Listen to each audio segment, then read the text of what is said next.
Praise the Lord. Hallelujah. கர்த்தருடைய மகிமை உண்டாவதாக. செப்டம்பர் மாதம் கடைசி ஞாயிற்றுக்கிழமை 29ஆம் தேதி கர்த்தர் நம்மை அழைத்திருக்கின்றார். நாம் அனைவரும் ஆண்டவருடைய பிள்ளைகளாக ஞாயிற்றுக்கிழமையில் அவரை நாம் நோக்கி நாம் ஆலயத்திற்கு அவருடைய கூடாரத்திற்கு செல்ல வேண்டும். ஏன் அவருடைய கூடாரத்திற்கு ஆலயத்திற்கு செல்ல வேண்டும் என்றால் நம்மை அவர் ஆசீர்வதிப்பதற்காகவும் நம்முடைய தேவைகள் அனைத்தும் அவர் கேட்டுக்கொண்டு அதற்கு தகுந்தாறு போல் அவர் நமக்கு இரட்டிப்பான காரியங்களை வாய்ப்பு பண்ண போவதற்காகவும் நம் தேவைகளை ஒவ்வொன்றும் அவர் சந்தித்து நம்மை அவருடைய பிள்ளைகளாக வாழ நம்மை அழைக்கின்றார். அப்படியாக இந்த ஓய்வு நாளில் இந்த ஞாயிற்றுக்கிழமைகளில் ஆண்டவரை நோக்கி நாம் ஓட வேண்டும். மகிழ்ச்சியோடும் மனநிறைவோடும் அவருடைய ஆலயத்திற்கு நம்முடைய பாதங்களை அடியெடுத்து வைக்கும் பொழுது கர்த்தர் அவருடைய அழகான கண்களால் நம்மை ஏறெடுத்து பார்த்து கொண்டிருக்கின்றார். அப்படியாக நாம் அவரை பார்க்க ஆலயத்திற்கு நாம் ஞாயிற்றுக்கிழமையில் அந்த ஓய்வு நாட்களை கடைபிடிக்க வேண்டும்.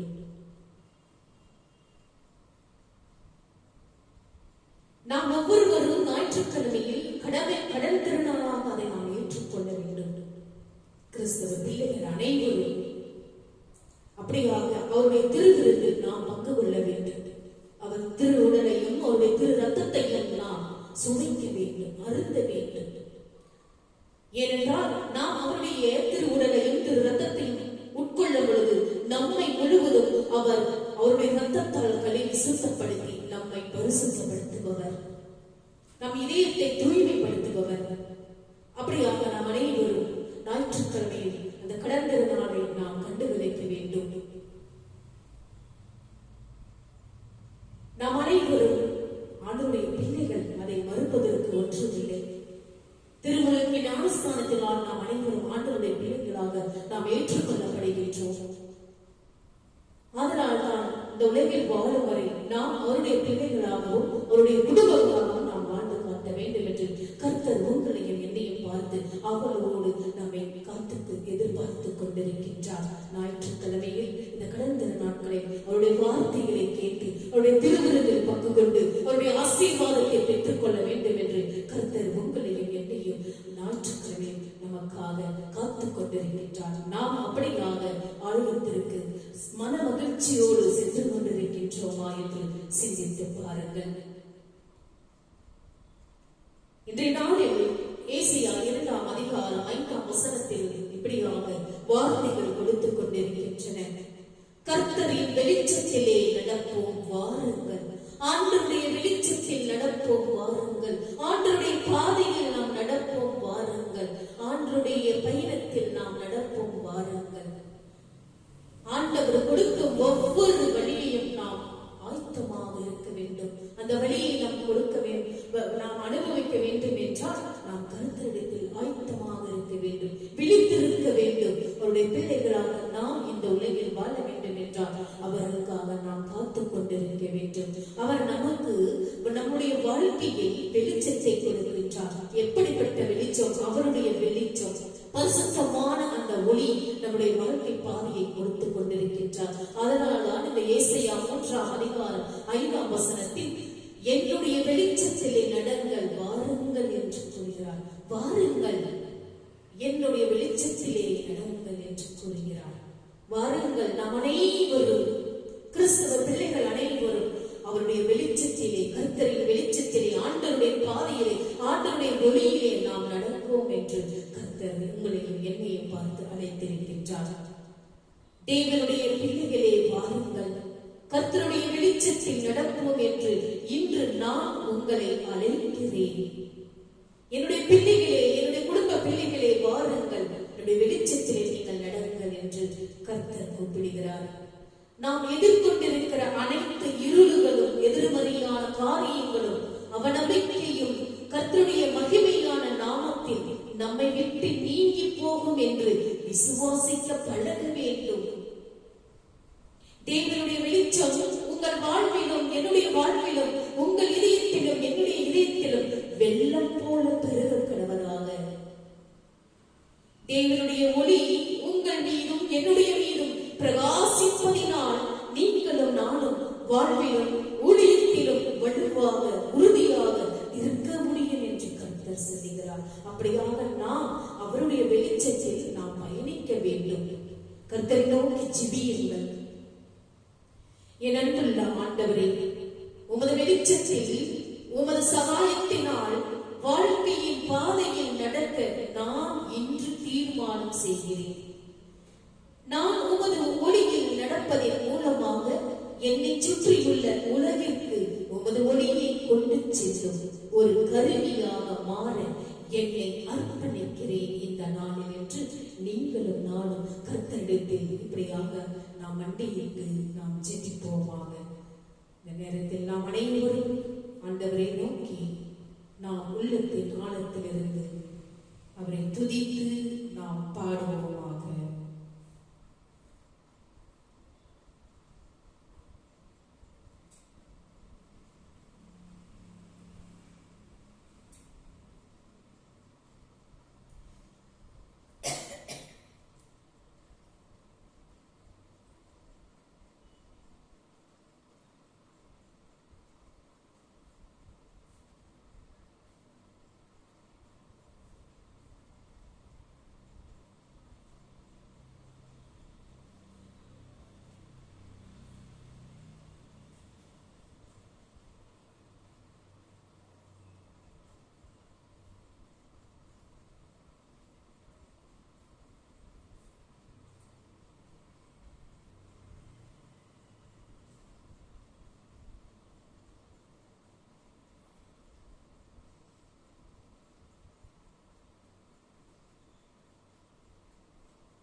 ஆண்டவருடைய வார்த்தையில் ஜீவன் உள்ளது, உயிர் உள்ளது என்று நான் உங்களுக்கு ஒவ்வொரு ஞாயிற்றுக்கிழமையும் நான் இதை எடுத்துக் கொண்டிருக்கின்றேன். ஆண்டவருடைய வார்த்தையில் ஜீவன் உள்ளது, இதை நீங்கள் மறுப்பதற்கு ஒன்றுமில்லை. கர்த்தருடைய வசனங்களை நீங்கள் ஒவ்வொரு நாளும் நீங்கள் கூப்பிடும் பொழுது ஆண்டவர் உங்கள் ஒவ்வொருவரையும் அவருடைய கண்களால் நம்மை நோக்கி பார்த்து கொண்டிருக்கின்றார். அப்படியாக இந்த நாளில் கூட கர்த்தரை நோக்கி நீங்கள் உள்ளத்தின் ஆழத்திலிருந்து கூப்பிடுங்கள், கூப்பிட்டு பாருங்கள். உங்கள் தேவைகள் அனைத்து இரட்டிப்பாக கர்த்தர் கொடுப்பார். இன்றைய நாளில் வெளிப்படுத்தின விசேஷம் 1ஆம் அதிகாரம் 6, 5ஆம் அதிகாரத்தில் 9-10, 1 பேதுரு 2ஆம் அதிகாரத்தில் 9. இந்த வசனங்களை நாம் திரும்பி பார்த்து நாம் படிக்கும் பொழுது வசனங்கள் அந்த வார்த்தைகளை தெளிவாக கர்த்தர் நமக்கு கொடுத்து கொண்டிருக்கின்றார். இந்த வசனங்கள் உள்ளபடியே புரிந்து கொள்ள பரிசுத்த ஆவியானவர் நமக்கு உதவி செய்வார். இயேசு கிறிஸ்து நம்மிடத்தில் அன்பு கூர்ந்து தமது ரத்தத்தினாலே நம்முடைய பாவங்களை நம்மை கழுவி தம்முடைய பிதாவாகிய தேவனுக்கு முன்பாக நம்மை ராஜாக்களும் ஆசாரியர்களுமாக்கினதாக யோவான் குறிப்பிடுகிறார். வெளிப்படுத்தின விசேஷம் 1ஆம் அதிகாரம் 6ஆம் வசனம். தேவனுக்கு முன்பாக, கர்த்தருக்கு முன்பாக, ஆண்டவருக்கு முன்பாக, பிதாவினுடைய வல்லமையினால் அவருக்கு முன்பாக எந்த தகுதியும் இல்லாத நம்மிடத்தில் தேவகுமாரன் அன்பு கூர்ந்து தமது ரத்தத்தினாலே நம்முடைய பாவங்களை நம்மை கழுவி நம்மை தேவனுக்கு முன்பாக நிற்கும் தகுதி உள்ளவர்களாக்கினரையே யோவான் இங்கு குறிப்பிடுகிறார். முன்னே அந்நியராயும் துர்க்கிரிகைகளாயினால் சத்துருக்களாய் இருந்த உங்களையும் என்னையும் பரிசுத்தராகவும் குற்றமற்றவர்களாகவும் கண்டிக்கப்படாதவர்களாகவும் தமக்கு முன் நிறுத்தும்படியாக அவருடைய மாம்ச சரீரத்தில் அடைந்த மரணத்தினாலே இப்பொழுது ஒப்புரவாக்கினார் என்று பவுல் சொல்லுகிறது இங்கு கவனிக்கத்தக்கது. கொலோசியர் 1:21 நீங்கள் வாசித்து பாருங்கள். முன்னே நமக்கு தூரமானவர்களாகவும் தமக்கு எதிரான இருதயம் உள்ளவர்களாகவும் குற்றவாளிகளாகவும் தண்டனைக்குரியவர்களாகவும் இருந்த நம்மை தம்முடைய குமாரன் மாம்ச சரீரத்தில் அடைந்த மரணத்தினாலே பரிசுத்தராகவும் குற்றமற்றவர்களாகவும் கண்டிக்கப்படாதவர்களாகவும் தேவன் தமக்கு முன் நிறுத்திக் கொண்டார். முன்பு அற்பர்களாகவும் நீசர்களாகவும் நம்மை பார்த்த தேவன் இப்பொழுது ராஜாக்களாகவும் ஆசாரியர்களாகவும் கனத்திற்குரிய பாத்திரங்களாக காண்கிறார். நம்மை அரசர்களாக்கிய இயேசு கிறிஸ்து நம்மை ராஜாக்களாக்கினார் என்பதற்கு அதிகாரம் உள்ளவர்களாக்கினார் என்று அர்த்தமாகும்.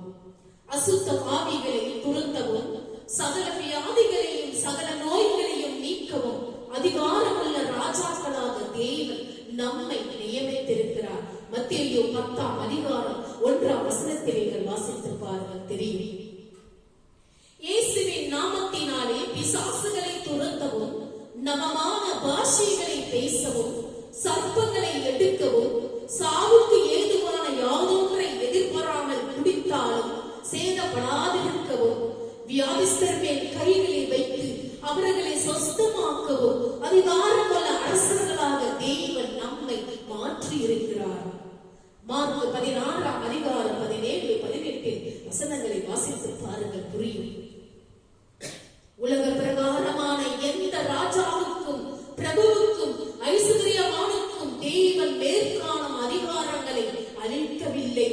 நாம் செய்கிற மேற்காணும் காரியங்களில் ஒன்றையாகிலும் அவர்களில் ஒருவராலும் செய்ய முடியாது. மேலும் இயேசு கிறிஸ்துவுக்குள்ளானவர்களில் தேவன் சிலரை அப்போஸ்தலராகவும் சிலரை தீர்க்கதரிசிகளாகவும் சிலரை சுவிசேஷகராகவும் சிலரை மேய்ப்பராகவும் போதகராகவும் ஏற்படுத்தி உலக பிரகாரமான ராஜாக்களையும் பிரபுக்களையும் ஐஸ்வர்யவான்களையும் அன்புடன் சத்தியத்தை கைக்கொள்ள வழி நடத்தி கிறிஸ்துவின் குணங்கள் எல்லாவற்றிலேயும் வளருகிறவர்களாகவும் வல்லவர்களாக இருக்கிறார்.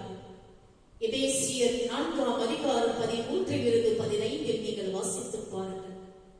இயேசு கிறிஸ்துவின் அப்போஸ்தலர், தீர்க்கதரிசிகள், சுவிசேஷகர், மேய்ப்பர் மற்றும் போதகர்கள் செய்கிற காரியங்களை பூமிக்குரிய எந்த ராஜாவாலும் செய்ய முடியாது. நம்மை ஆசாரியராக்கின இயேசு கிறிஸ்து ஆசாரியரை போல ஆராதனை செய்கிறவளாக்கினார் என்று அர்த்தமாகும். புரிந்து கொள்ளுங்கள். மனுஷரால் தள்ளப்பட்டதாயினும் தேவனால் தெரிந்து கொள்ளப்பட்டதும் வெளியேறு பெற்றதுமாயிருக்கிற ஜீவனுள்ள கல்லாகிய அவரிடத்தில் சேர்ந்தவர்களாகிய நீங்களும் நானும் ஜீவனுள்ள கற்களை போல ஆவிக்கேற்ற மாளிகையாகவும் இயேசு கிறிஸ்து மூலமாய் தேவனுக்கு பிரியமான ஆவிக்கேற்ற பலிகளை செலுத்தும்படிக்கு பரிசுத்த ஆசாரிய கூட்டமாகவும் கட்டப்படுகிறீர்கள் என்று பேதுரு சொல்கிறார். இங்கு கவனிக்க வேண்டியது என்னவென்றால் 1 பேதுரு 2:4-5 நீங்கள் வாசித்து பாருங்கள். கிறிஸ்துவினிடத்தில் சேர்ந்தவர்களாகிய நாம் அனைவரும், அதாவது இயேசு கிறிஸ்துவினிடத்தில் சேர்ந்தவர்களாகிய நாம் ஒவ்வொருவரும் அவரை போல கட்டப்படுகிறோம். அதாவது அவர் மேல் நாம் உலக பிரகாரமான மாளிகையாக அல்லாமல் ஆவிக்கேற்ற மாளிகையாகவும் நியாய பிரமாணத்தின்படியான பலிகளை செலுத்துகிற ஆசாரியராயிராமல் ஆவிக்கேற்ற பலிகளை செலுத்துகிற பரிசுத்த ஆசாரிய கூட்டமாகவும் கட்டப்பட்டு வருகிறோம். ஆவிக்கேற்ற பலிகளை செலுத்துவது என்பது தேவனுக்கு பிரியமான காரியங்களை செய்வதாகும். நொறுங்குண்ட ஆவியுள்ளவர்களாய் இருப்பது தம் நமது சரீரங்களை பரிசுத்தமும் தேவனுக்கு பிரியமான ஜீவ பலியாக ஒப்புக் கொடுப்பதும் தேவனுடைய நாமத்தை துதிப்பதும் நன்மை செய்வதும் தான தர்ம வாசித்து பாருங்கள். சங்கீதம் 51ஆம் அதிகாரம் 17 வாசித்து பாருங்கள். ரோமர் 12ஆம் அதிகாரம் 1 வாசித்து பாருங்கள். எபிரேயர் 13ஆம் அதிகாரம் 15 வாசித்து பாருங்கள். அதே போல எபிரேயர் 13ஆம் அதிகாரத்தில் 16 வாசித்து பாருங்கள். உங்களுக்கு நன்றாக புரியும். கிறிஸ்துவராகிய நம்மை தேவன் எப்படி எழுத்தின்படியான ஆசாரியராக்கவில்லையோ அப்படியே நம்மை எழுத்தின்படியான ராஜாக்களாக்கவில்லை என்கிறதை நாம் அறிய வேண்டும். நாம் ஆவிக்குரிய ஆசாரியார் இருக்கிறது போலவே ஆவிக்குரிய அரசர்களாக, அதாவது பூமிக்குரிய அரசர்களை விட மேலானவர்களாக இருக்கிறோம் என்று வசனங்கள் இப்படியாக இந்த அர்த்தத்தை நான் உங்களுக்கு கொடுக்கிறேன். அந்த புஸ்தகத்தை அவர் வாங்கின போது அந்த 4 ஜீவன்களும் 24 மூப்பர்களும் தங்கள் தங்கள் சுரமண்டலங்களையும் பரிசுத்தவான்களுடைய ஜெபங்களாகிய தூபவர்க்கத்தால் நிறைந்த பொற்கலசங்களையும் பிடித்துக் கொண்டு ஆட்டுக்குட்டியானவருக்கு முன்பாக வணக்கமாய் விழுந்து, தேவரீர் புஸ்தகத்தை வாங்கவும் அதில் முத்திரைகளை உடைக்கவும் பாத்திரராய் இருக்கிறேன். ஏனெனில் நீர் கணிக்கப்பட்டு சகல கோத்திரங்களிலும் பாஷைக்காரர்களிலும் ஜனங்களிலும் ஜாதிகளிலும் இருந்து எங்களை தேவனுக்கென்று உம்முடைய இரத்தத்தினாலே மீட்டுக் கொண்டு எங்கள் தேவனுக்கு முன்பாக எங்களை ராஜாக்களும் ஆசாரியர்களுமாக்கினீர். நாங்கள் பூமியிலே அரசாளுவோம் என்று புதிய பாட்டை பாடினார்கள் என்று காணப்படுகிறதை வைத்து தேவன் நம்மை இப்பொழுது இருக்கிற இந்த உலகத்தை ஆளும் ராஜாக்களாய் இருக்கிறார் என்று போதித்து ஒவ்வொரு கிறிஸ்தவரும் உலகத்தில் ராஜ வாழ்க்கை வாழ வேண்டும் என்று கபடமற்ற தேவ ஜனங்களை வஞ்சிக்கிற கள்ள போதகர் கூட்டம் ஒன்று உண்டு இந்த உலகத்தில் என்று வசனங்கள், அந்த வார்த்தைகளை அர்த்தங்கள் இப்படியாக நான் கொடுத்துக் கொண்டிருக்கின்றேன். வெளிப்படுத்தின விசேஷம் 5ஆம் அதிகாரம் 10 வாசித்து பாருங்கள், புரியும் நன்றாக. இயேசு கிறிஸ்துவினால் தேவனுக்கு முன்பாக இப்பொழுது ஆவிக்குரிய ராஜாக்களும் ஆசாரியர்களும் ஆக்கப்பட்டிருக்கிறவர்கள் அவர் இந்த பூமியை 1000 ஆண்டுகள் ஆளுகை செய்யும் போது அவருடன் ஆளுகை செய்வார்கள் என்பதே சரியான அர்த்தமாகும். வெளிப்படுத்தின விசேஷம் 20ஆம் அதிகாரம் 4 வாசித்து பாருங்கள். 1 கொரிந்தியர் 6ஆம் அதிகாரம் 2-3 வாசித்து பாருங்கள். இந்த பூமியில் கிறிஸ்துவர்களும் அரசர்களாக, ஜனாதிபதிகளாக, பிரதமர்களாக, பிரபுக்களுக்காக, அதிகாரிகளாக இருப்பார்கள். ஆனால் இயேசு கிறிஸ்துவின் 1000 வருட அரசாட்சியில் கிறிஸ்துவர்கள் மட்டுமே அரசர்களாக, மனுஷர்கள் அதிகாரம் உள்ளவர்களாக இருப்பார்கள் என்று வசனங்கள் சொல்லுகின்றன. ஆகிலும் எல்லா கிறிஸ்துவர்களும் அல்ல, கிறிஸ்துவுடன் பாடுகளை சகிக்கிறவர்கள் 2 தீமோத்தேயு 2ஆம் அதிகாரம் 12 வாசித்து பாருங்கள். குறிப்பாக இயேசுவை பற்றிய சாட்சியின் நிமித்தமும், சுவிசேஷத்தை அறிவித்ததின் நிமித்தமும், தேவனுடைய வசனத்தின் நிமித்தமும், சத்தியத்தை போதித்தின் நிமித்தமும், சத்தியத்தின்படி வாழ்வது நிமித்தமும் சிறுசேதம் பண்ணப்பட்டவர்களும் மிருகத்தையாவது அந்தி கிறிஸ்துவையாவது அதன் சுரூபத்தையாவது வணங்காமலும் தங்கள் நெற்றியிலும் தங்கள் கையிலும் அதன் முத்திரையை தரித்துக் கொள்ளாமலும் இருந்தவர்களும் உயிர்த்து கிறிஸ்துவுடனே கூட 1000 வருஷம் அரசாழ்வார்கள். வெளிப்படுத்தின விசேஷம் 20ஆம் அதிகாரம் 4 வாசித்து பாருங்கள். இம்மைக்குரிய அற்புதம், அதிகாரம், ஆசீர்வாதம், ஐஸ்வர்யம் இவைகளுக்காக மட்டுமே ஆண்டவரின் மேல் நம்பிக்கை வைத்து கிறிஸ்துவின் நிமித்தம் வரும் பலவீனங்களிலும், நிந்தைகளிலும், நெருக்கங்களிலும், துன்பங்களிலும், இடுக்கண்களிலும் பிரியப்படாத கிறிஸ்தவர்கள் ஒருவரும் இயேசு கிறிஸ்துவுடன் ஆளுகை செய்வோரின் பட்டியலில் இடம்பெற போவதில்லை என்று நீங்கள் சிந்தித்து ஆண்டவருடைய பாதையை இனிவரும் நாட்களில் ஆண்டவருடைய வழியில் நீங்கள் செல்ல வேண்டும் என்று உங்களை பார்த்து நான் தாழ்மையோடு கேட்டுக் கொள்கிறேன். 2 கொரிந்தியர் 12ஆம் அதிகாரம் 10ஆம் வசனத்தில் வாசித்து பாருங்கள், புரியும். அப்படியாக இந்த நாளில் நாம் அனைவரும் இந்த உலகில் வாழும் வரை ஆண்டவருடைய பாதையில் செல்ல வேண்டும், ஆண்டவருடைய வழியில் செல்ல வேண்டும். ஆண்டவர் உங்களையும் என்னையும் உள்ளத்தின் ஆழத்திலிருந்து அவர் ஆசீர்வதிக்க காத்துக் கொண்டிருக்கின்றார். அப்படியாக இந்த நாளில் கூட நாம் ஒவ்வொருவரும் அவருடைய வசனங்களை கை கொள்ளும் பொழுது கர்த்தர் உங்களையும் என்னையும் பார்த்து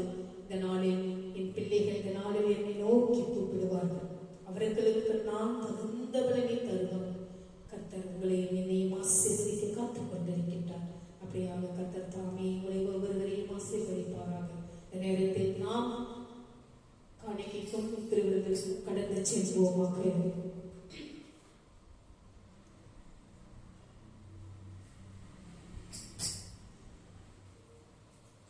காணிக்கையாக பாடல்களை பாடி நாம் துதிப்போம்.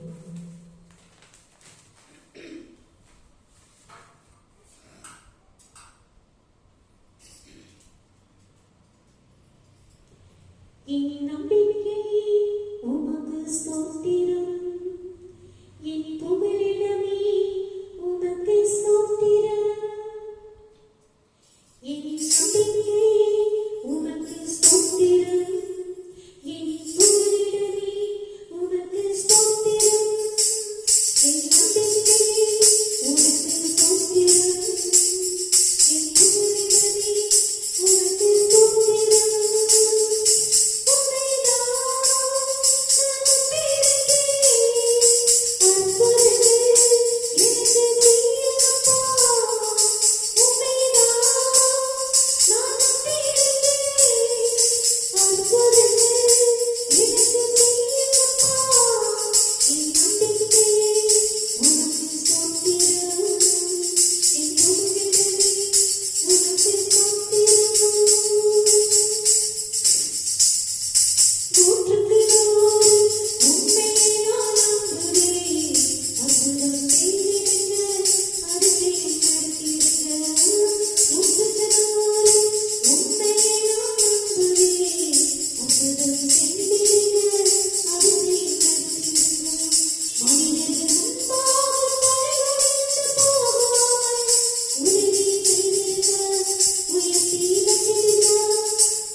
இறைவாயின காணிக்கையை ஆசீர்வதித்து புனிதப்படுத்தி ஆவியிலும் உண்மையிலும் உமக்கு உகந்ததாக செய்கிறது.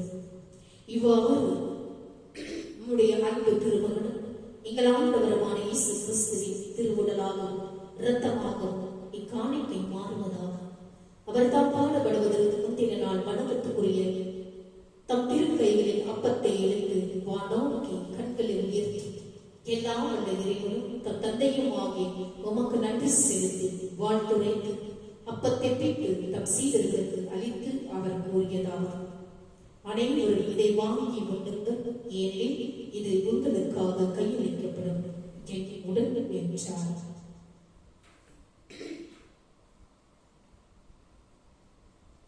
அவ்வளவே உணவருந்திய பின் மகிமை மிகுந்த இக்கிண்ணத்தை வணக்கத்துக்குரிய தம் திருக்கைகளில் எடுத்து மீண்டும் உமக்கு நன்றி செலுத்தி வாழ்த்துரைத்து தம் சீடர்களுக்கு அளித்து அவர் கூறியதாவது, அனைவரும் இதை வாங்கி பருகுங்கள், ஏனெனில் இது புதிய நித்திய உடன்படிக்கையான என் இரத்தம்.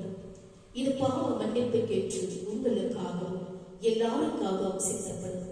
இதை என் நினைவாக செய்யுங்கள் என்றார். நம் அனைவரும் ஆண்டுடைய திருவுடலில் திரு ரத்தத்தையும் பங்கு கொண்டு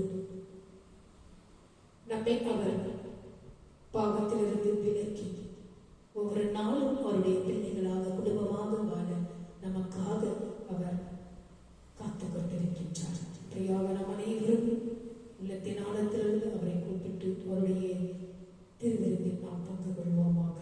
நாம் அனைவரும் ஒரு மனப்பட்டு அவருடைய திருவிருந்தில் பகிர்ந்து கொள்வோம்.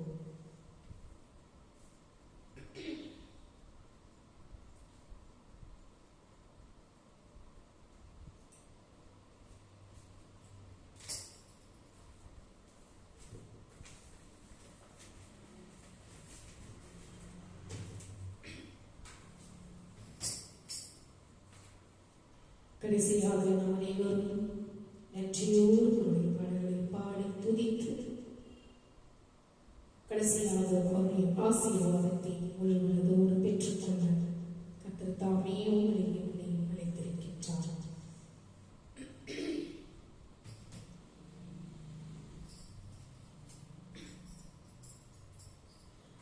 நன்றி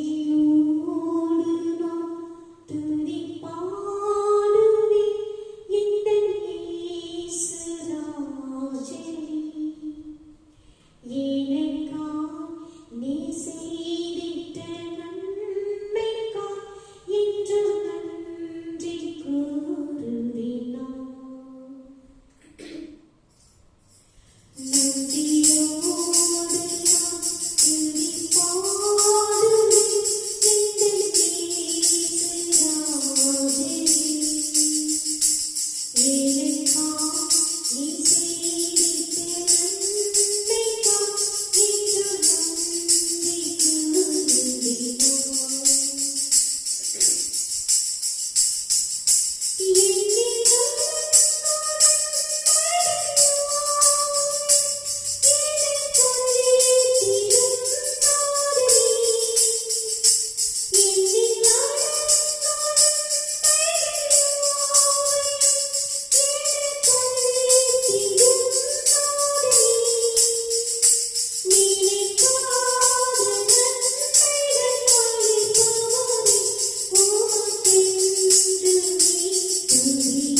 எல்லா அற்புதமான காரியங்களுக்காகவும் நாங்கள் மகிழ்ந்து களி கூறுவோம். ஜீவனாகிய பரிசுத்த பிதாவே, குடும்பம் மற்றும் நண்பர்களின் அன்பு ஒவ்வொரு புதிய நாளில் நம்பிக்கை ஆகியவை நீர் உமது பிள்ளைகளை கவனித்துக் கொள்ளும் ஒரு நல்ல தேவன் என்பதை எங்களுக்கு நினைவூட்டுகிறது. அன்புள்ள கர்த்தாவே, நாங்கள் எங்கள் வாழ்க்கை பயணத்தை தொடரும் போது புயல்கள் மற்றும் அலைகளுக்கு மத்தியில் நீர் எப்போதும் எங்களுக்கு உதவும் பாதுகாக்கவும் தயாராக இருக்கிறீர் என்ற உறுதியை எங்களுக்கு தந்து உமது ஆவியினால் எப்பொழுதும் எங்களுக்கு துணையாக எங்கள் அருகில் நிற்கிறீர் என்பதை அப்போஸ்தலரால் நினைவூட்டப்படுகிறோம். நாங்கள் அடிக்கடி எங்கள் மீது கவனம் செலுத்தி உலக வாழ்க்கையை விரும்புகிறோம். ஆனால் உமது சித்தத்திற்கு அடிபணிந்து விசுவாச வாழ்க்கையை நடத்த எங்களுக்கு நீர் உதவும். பரலோகத்தில் பொக்கிஷங்களை சேர்த்து வைப்பதில் கவனம் செலுத்தவும் ஒருபோதும் பின்வாங்காமல் நாங்கள் உம்மை பின்தொடர்வதற்கான முடிவை எடுக்கவும் எங்களுக்கு நீர் ஒவ்வொரு நாளும் உம்முடைய கிருபையை தந்து உதவும். இயேசுவின் அருமையான நாமத்தில் நாங்கள் ஜெபிக்கிறோம் எங்கள் நல்ல பிதாவே, ஆமென். என் ஆத்துமாவே கர்த்தரை ஸ்தோத்திரி, என் முழு உள்ளமே அவருடைய பரிசுத்த நாமத்தை ஸ்தோத்திரி.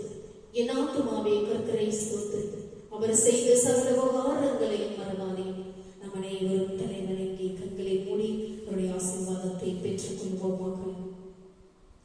நம்முடைய ஆண்டவராகிய இயேசு கிறிஸ்துவின் கிருபையும் பிதாவினுடைய அன்பும் பரிசுத்த ஆவியினுடைய அன்யோன்யம் ஐக்கியமும் நம்மோடும் நம்முடைய குடும்பத்தோடும் யாரெல்லாம் இந்த யூடியூப் சேனலை பார்த்துக் கொண்டிருக்கின்றார்களோ ஆண்டவருடைய வெளிச்சமானது அவர்கள் மேல் பிரகாசமடையத்தக்கதாக ஆண்டவர் வரும் மட்டும் உங்கள் மேல் சந்தோஷம் சமாதானம் என்றென்று நிலைத்திருப்பதாக.